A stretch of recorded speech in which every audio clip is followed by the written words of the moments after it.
Good morning and welcome to Next Point Wins. I'm your host, Matthew Geely. Thanks for stopping by and joining the show today.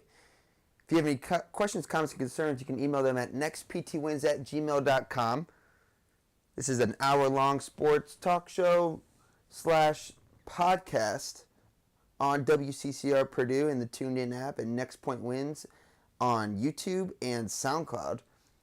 You can go to YouTube to find all episodes from our last 5 seasons of Next Point Wins, and on SoundCloud you can find the most recent episodes of Next Point Wins. Got a lot to talk about today on the show. Definitely got to start with the biggest news of the weekend and the biggest event of the weekend that came on Sunday afternoon, and that's the Purdue men's basketball team's 73-63 win over 6th-ranked Michigan State. I went into this game very concerned. I thought that we had played exceptionally well over the last couple weeks, and even though we were in Mackey, I still felt like there was a big talent gap between the Spartans and us. Boy, was I wrong. We came out, and I mean Purdue came out swinging early and often, and it wasn't from the big gun. Carson Edwards didn't get his first basket till about 7 minutes to go in the first half. But we had guys off the bench stepping up. We had Ryan Klein doing what Ryan Klein does best in the first half. It was a impressive display, to say the least. And it's one that shouldn't go unnoticed by the bench play of the Boilermakers. And it's what's made this team turn from good, I would say they went from pretty good to really good. I don't think they're great yet. I saw somebody say that on Twitter after the game that the analytics back up what Purdue's been doing, and they're maybe what's what I'm looking for. They are a dark horse to go to the Final Four. Not quite sure about that one.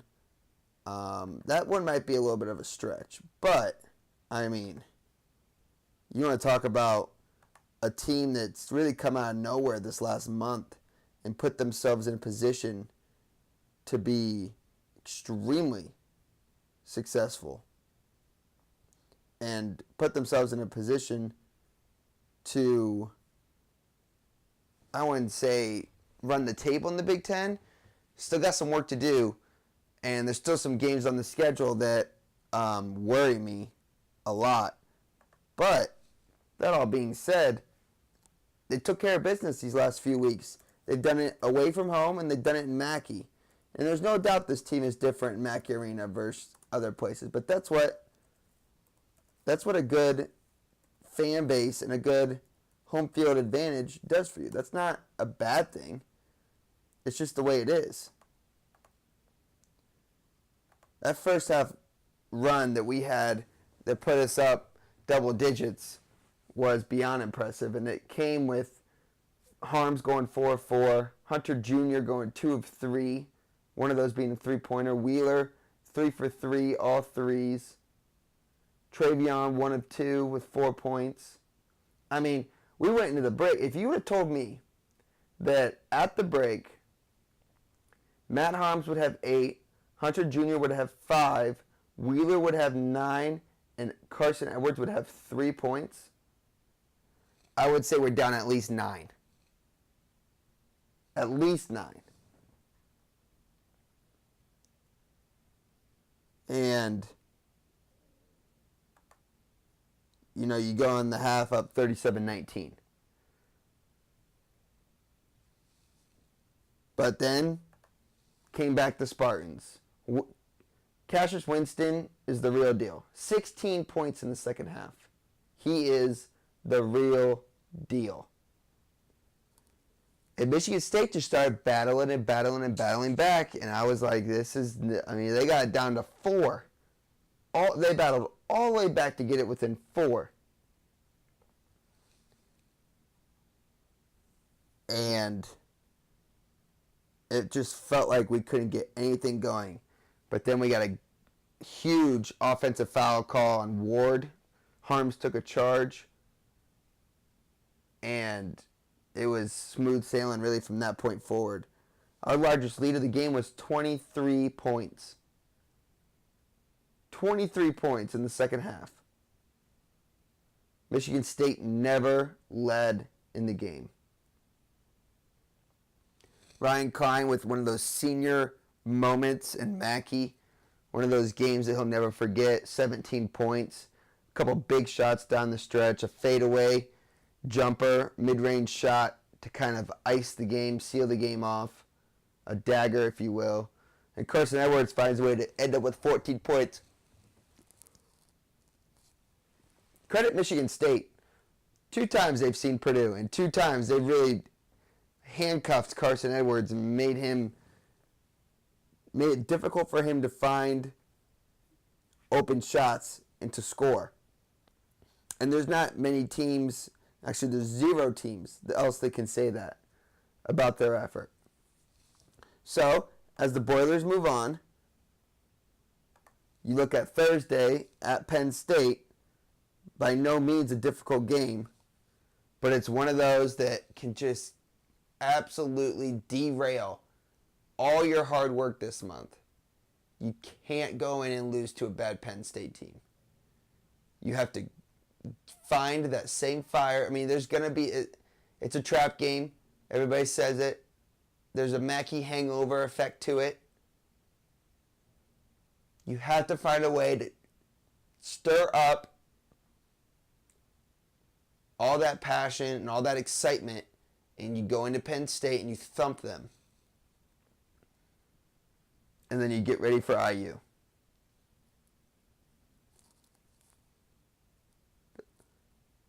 No, you get ready for Minnesota, excuse me. I was looking ahead to the next time we play Penn State. I was kind of looking ahead last night because it'll be interesting. I was looking back actually at all the other top 25 teams this week, seeing who in the 20 to 25 range lost. Because there's going to be a good possibility that Purdue cracks top 25 this week. Their resume is quickly becoming one of the best in the country. I think they've played the second hardest strength of schedule. Their net, which is that new analytic they use this year, and don't ask me how it works because I have no idea. But their net is like top 10. Which is very impressive with that type of strength of schedule. And now they're starting to put together some some road wins, which helps build that resume even more. You got Minnesota and Nebraska, the next 2 home games, back to back.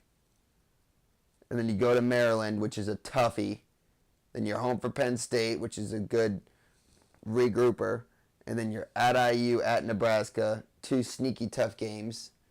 No matter how much IU can't score, no matter how beat up Nebraska is, it's still one of those games that on paper the matchup looks in your favor, but they're both going to have a little something for us. And then you're home for Illinois, Ohio State, and you finish up at Minnesota, at Northwestern. 2 games that you're probably going to be favored in if you take care of business up to that point. At Maryland's going to be tough. At IU, at Nebraska, at Minnesota, at Northwestern. Good news is none of that sounds like at Michigan State or at Michigan. Those 2 teams still have to play each other twice, once at each place, which is nice. Final game of the year being Michigan State, Michigan, at Michigan State. You need to find a loss from both teams somewhere. Maybe they can help each other, but you got to run the table if you really want a shot at this Big Ten championship. And who would have even thought that we would be having this conversation earlier this year? I sure wouldn't have known. I wouldn't have even thought about guessing it. But Coach Painter has done what Coach Painter's proved he can do over the years, and that's develop players. He's developed this roster and made these freshmen grow up so fast. And has gotten them ready to play so quickly. I just remember Carson dropped 40-something against Texas earlier this year. And we lost. Klein went on a 2.5 week stretch where he couldn't hit anything, and we were losing. You lose to Notre Dame. You lose a very winnable game at Virginia Tech in the Big Ten ACC Challenge. You lose a very winnable game at Texas. Games that were opportunities to build on that resume. And I don't like to make comparisons within the conference, but this team reminds me of all the Michigan teams of old. And that's what excites me, because how many years have we seen Michigan, not this year, because this year they came out hot and they just are a great team. But how many years have we seen Michigan have some lumps early in conference play and early in the schedule before even conference play? They take their lumps, they've grown, and then by Big Ten tournament and NCAA tournament time, we're looking around like this team is unbeatable. The way they can shoot from the outside, the way they can still have a down low presence that they can feed it into. You look back at these old Purdue teams, and I say old, I mean the previous few years of Purdue teams. Just think about it. You go from A.J. Hammonds, which is your best player in most of the time on the floor, and so you're trying to work through him down in the post. You go from that to Caleb Swanigan, who is your best player, and the offense was centered around getting him post feeds and then distributing the ball on the outside, kicking it back out, but playing through him. When a big shot was needed, you threw it down low. Now, Swanigan in his second year became more of an outside threat too as well, which helped spread it out, which helped them a lot. But stay with me here. And then you move into Isaac Haas, who is one of those down low post presence that you need to get the ball to in order to stay effective. And then he'd bring it back out and swing it around. But then we got in the tournament and last year, and he goes down, and so your entire offense is just exploded because that's what these guys knew how to do, and they can't do it anymore. You come to the present, we don't have that. That is not our offense this year. Our offense is centered around Carson. It's centered around the guards, swinging the ball around the perimeter, and high ball screens by the big men. Travion Williams and Matt Harms both, especially Harms. The way he can come up to the three-point line, set a pick, and then slip to the hoop faster than anybody else to get those easy dunks we see so often, that is so valuable. And this type of style of game mimics what Michigan has done these last 3 years. And it's crazy how you take your lumps, you start out slow, and then you start building it together, and hopefully we stay on the same path. But I can see very, very dimly, but I can see where the national media might think, man, I don't know, as Purdue continues to get more mature and older, I don't know how anybody's going to beat them.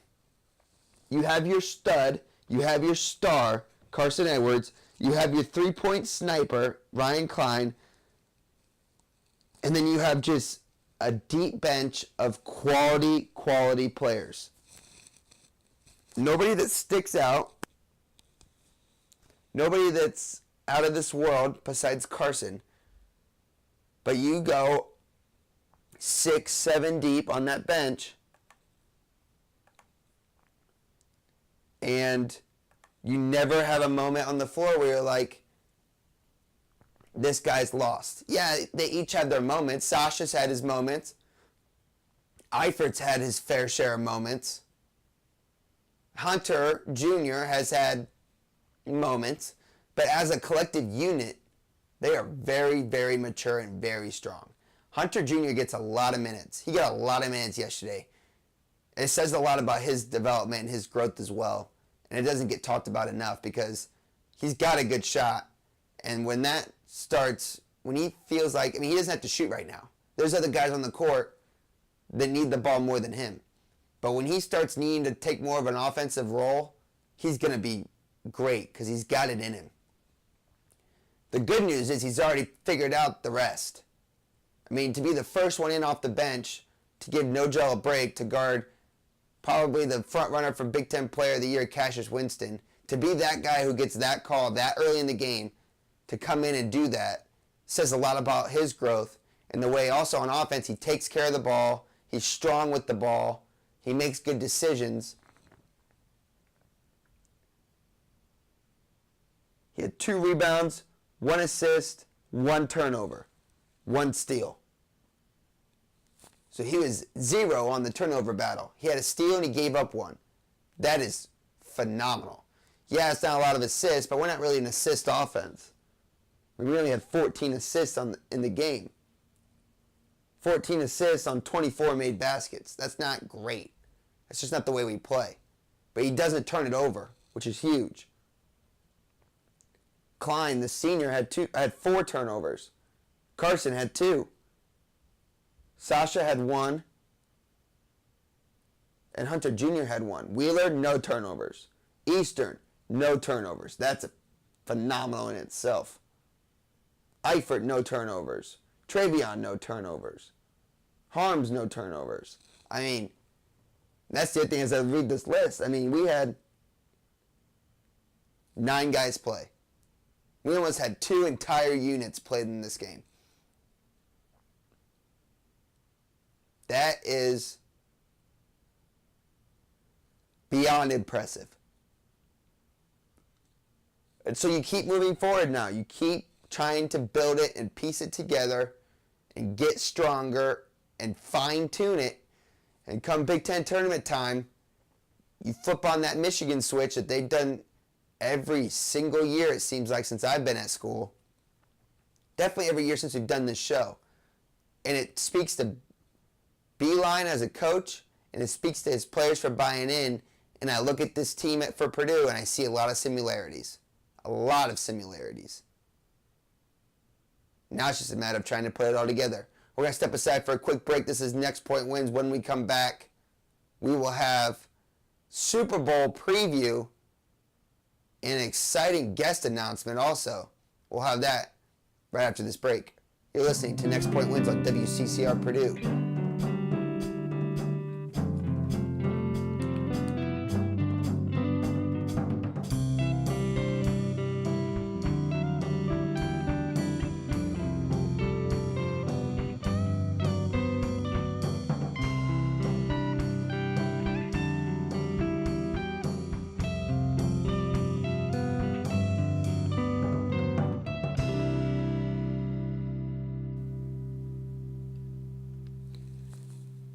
Welcome back to Next Point Wins. I'm your host, Matthew Geely. Thanks for stopping by this chilly Monday morning. So Wednesday, it's not even supposed to get above 0 here on campus. Somebody asked me if there's a chance they'll close down the school for a cold.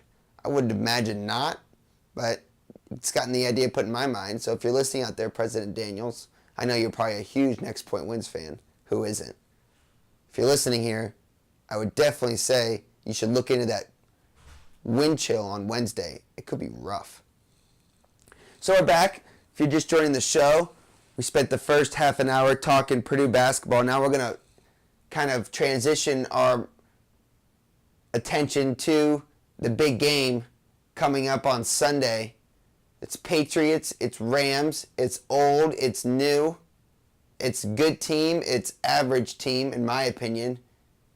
And I don't think it's going to even be close. The Rams aren't there for me yet. And I know that they could come out, play amazing, whoop the Patriots, and I'm going to be eating my words here, but I don't look at the Rams and think dominant. They went into New Orleans and found a way to win. I get that. Now, there's a lot that goes into that whole they found a way to win, which I don't really want to get into. I saw the report that all 4 referees were from California. I wouldn't imagine that makes them big Rams fans. Just from videos and shots of their stadium, not many people in California know about football, care about football, or really care about the Rams. So I can't sit here and say that plays into it, but it's you can't go without stating that that's a game they shouldn't have won because, well, Saints should have had a first down and run out the clock or score a touchdown and it's over. Nonetheless, they made it to the game. And they deserve at least a little bit of respect for me, I guess. But you have to, I have to put on, you can't overthink this, is what I'm trying to say. What's amazing to me is, first off, everybody thought the Patriots were horrible at different points in the season. So you have to wonder, okay, are they really the best team to represent the AFC? And then you look on the other side and you look at the Saints who were so dominant and the Eagles who came on strong and the Bears with their defense. Yeah, the Rams were probably up there in that cream of the crop. I know a lot of times I said it was a 4-team race. Patriots, Chiefs, Saints, Rams, which I hate to toot my own horn, but that was the conference finals. But I really didn't think the Rams could put it all together to get to this moment. Here's why I am such a doubter when it comes to the Rams, even as they sit here at the Super Bowl. And it starts at the quarterback position. And this is something that I kind of picked up on. I picked up on it actually during the Bears game against the Rams regular season. It was a primetime game, Sunday Night Football. And it was a game that Jared Goff was not very good in at all. And I was starting to see a trend as to why he wasn't doing very well. I mean, he was 20 of 44, 180 yards, 4 interceptions. Okay, yikes. That's horrible. And here's what I was seeing. Anytime he had a defensive rush to his face, he was wildly inaccurate and made some very dumb decisions. 4 of them at least, 4 picks. And they were all on him. That's the other thing. They weren't like tip balls into the hands of the Bears players. He was throwing them 2 guys.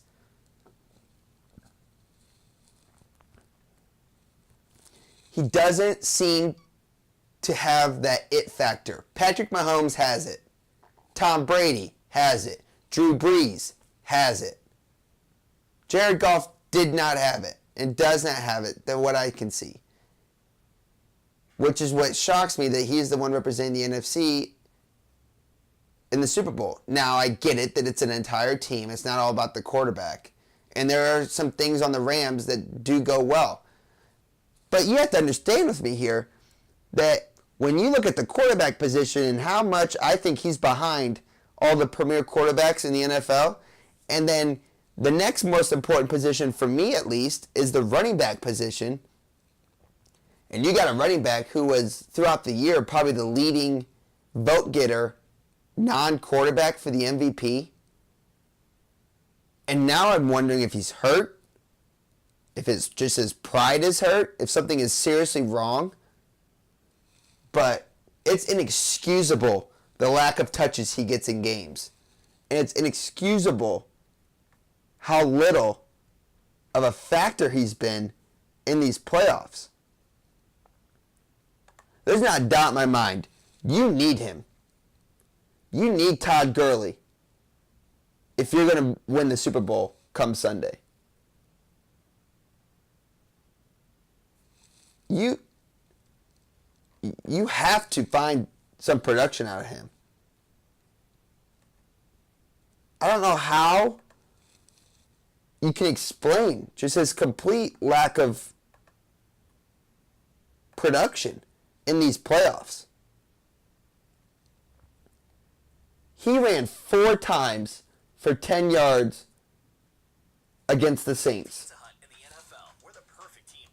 4 times. C.J. Anderson didn't even light the world on fire. He had 16 carries for 44 yards. He averaged 2.8. That's not good. That's not good at all. 4 carries for an MVP candidate? I get that Sean McVay's a genius and he's the best coach ever, and his whole coaching tree that's already starting to form, because if you ever had a conversation with Sean McVay, you're going to get a head coaching interview and probably a job. Like, I've heard all that, but I need some answers. And if they don't get him involved in the Super Bowl and they lose, I don't know what he's going to say. It better be he's injured. But you know what? If he's hurt, he shouldn't have 4 carries. He should have 0. Which leads me to believe that if you're putting him out there every game and you're dressing him and you're giving him at least some touches, it makes me believe that he's not hurt at all. And if he's not hurt at all, then we got issues, because he should have 16 to 18 touches a game. You have to take pressure off of Jared Goff. I'm trying to say he's not good enough to go out and win you a game. He can game manage. He can rely on a very good defensive line and one of the best defensive lines in football. He can rely on his defensive line and his running backs to get him over the top, which is what got them to 13-3 in the Super Bowl. But you pluck Todd Gurley out of that lineup and you put it in the arm of Jared Goff, and you ask the defense to go out and stop Tom Brady and keep him under 24 points, you're going to lose. And it might not even be close. As far as predictions go, I got 5 of them for you. It's a fun game I like to play every year, just entertainment purposes. I always like to pick the game, and then I like to look at some of the fun prop bets listed. And then I choose a few of those also. So we'll start with the prop bets. Easy one, heads or tails. Patriots have chosen heads all year. I read somewhere. I'll believe it. So if they get to choose the toss, they're going to choose heads. I'm going to go heads on the coin toss. I'm sure most of the money will go in on tails because it never fails. But I'm going to stick with heads. All right, over under national anthem, another great one. It's always good to get out that stopwatch or hit the stopwatch on your phone, and as soon as you hear that first note, you start it, and then you just enjoy the beauty and you cheer it on. It's Gladys Knight singing the national anthem. It's a soul singer, a little older, so probably going to need to take her time. I'm going over a minute 50. Minute 50 seems long. If you Google average length of national anthem,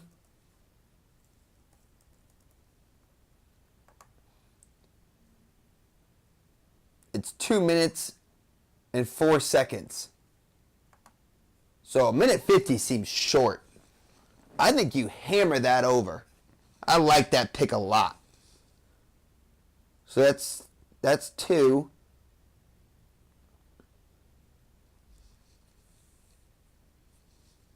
I like... Oh, this is a good one. Will Adam Levine wear a leather jacket? Yes or no? I mean, I'm not a big Maroon 5 guy. Actually, they have a couple hits that are pretty good. I don't know if they're Super Bowl worthy. I'm afraid they're going to get hammered just like Imagine Dragons did. They're not going to be as bad as Imagine Dragons, because no one can be as bad as Imagine Dragons was at the national championship game. But I still don't think that they're very good. Now, when it comes to Adam Levine, I've watched him on The Voice before, so I've seen his outfits. He's comfortable in his own skin, to say the least. I'm going to go yes, he wears a leather jacket. So we got heads. We got the over on the national championship. We got yes on leather jacket. And then my favorite. What color of Gatorade will be poured on the winning coach?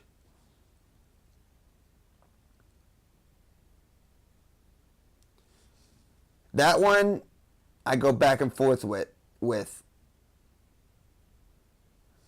You got clear, yellow, red, blue, purple, green, orange.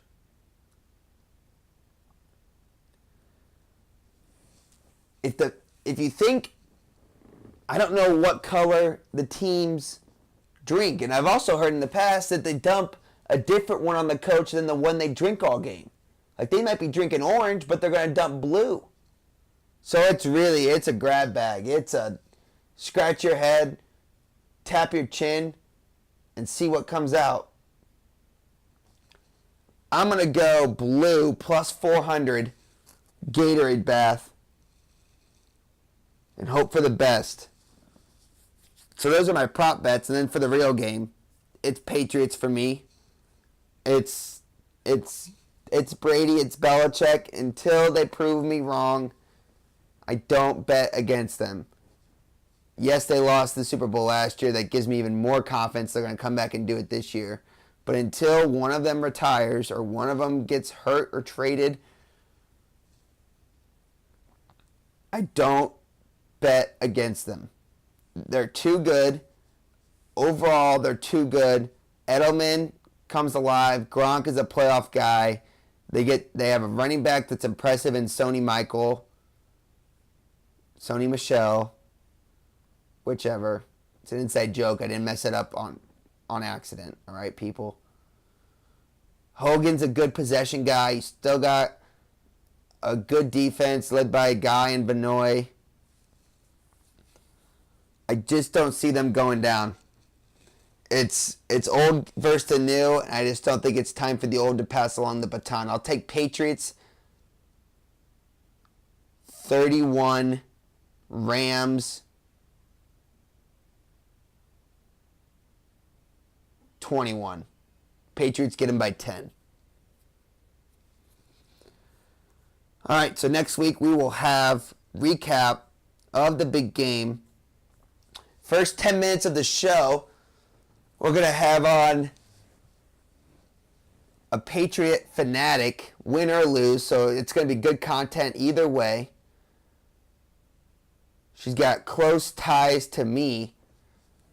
We're not going to tease the name yet until I can make her completely confirm that she's coming on either way. But should be exciting. I can't even imagine what we're going to talk about. But we'll have that next week. Super Bowl recap. We'll have Minnesota and Penn State game recaps for Boiler Ball. And then we start getting into baseball season right around the corner. Hockey, NBA, both kind of moving along here. So we got a lot still to cover in this final season of Next Point Wins. Thanks for joining me this morning. Stay warm out there. We will see you next week. This has been Next Point Wins.